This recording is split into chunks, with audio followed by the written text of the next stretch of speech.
మామూలు వస్తా కానీ దండుమల్కాపూర్లో ఇండస్ట్రియల్ ఎస్టేట్కు బీఆర్ఎస్ ప్రభుత్వం ఉన్నప్పుడు ఒక్క రూపాయి లేకుండా రాష్ట్ర ప్రభుత్వం టీఎస్ఐఈసీకి అక్కడ 400 ఎకరాల భూమి ఇచ్చాం.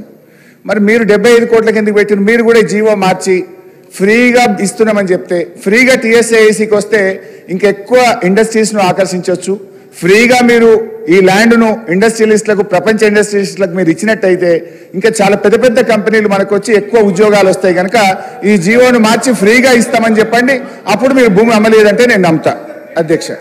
ఇకపోతే అధ్యక్ష ఎట్లయినా ఇంటెలెక్చువల్ మినిస్టర్ కదా శ్రీధర్ బాబు గారు, ఈ క్యాన్ ట్విస్ట్ ఎనీవే అధ్యక్ష. అయితే మిగతా విషయాలకు పోతే గౌరవనీయులు ఉప ముఖ్యమంత్రి గారు ఫార్మ్ మెకనైజేషన్కు బీఆర్ఎస్ ప్రభుత్వం ₹1 ఇవ్వలేదు అన్నాడు.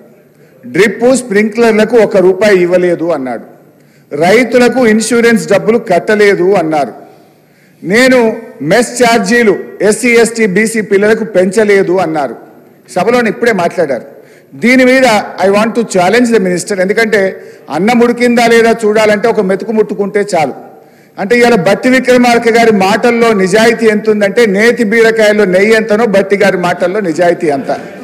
నేను ఉత్తుత్తగా మాట్లాడతలేను. ఈ మాటల మీద నేను ఇప్పుడే నా రాజీనామా లేఖను స్పీకర్ ఫార్మెట్లో మీకు ఇస్తా. ఒకవేళ ఇవన్నీ వీటికి మేము ఇచ్చుండకపోతే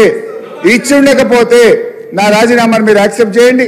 ఇచ్చుంటే బట్టి గారు రాజీనామా లెటర్ను సీదా గవర్నర్ దగ్గరికి పోయి ఇస్తారా అని మీ ద్వారా వారిని అడుగుతా ఉన్నా. ఒకటి అంటే అన్ని అబద్ధాలు గోబల్స్. మేము మెస్ ఛార్జీలు పెంచింది నిజం, ఫార్మ్ మెకనైజేషన్కు డబ్బులు ఇచ్చింది నిజం, డ్రిప్ స్ప్రింక్లర్లకు డబ్బులు ఇచ్చింది నిజం, రైతు బీమాకు 2018-19లో 883 కోట్లు, 19-20లో 951 కోట్లు, 20-21లో 1456 కోట్లు, 21-22లో 1166 కోట్లు, 22-23లో 1139 కోట్లు మేము కట్టాం. సో ఈ రకంగా దయచేసి సభను తప్పుదో పట్టించే విధంగా మాట్లాడొద్దని గౌరవ బట్టి విక్రమార్క గారిని కోరుతా ఉన్నా. ఇకపోతే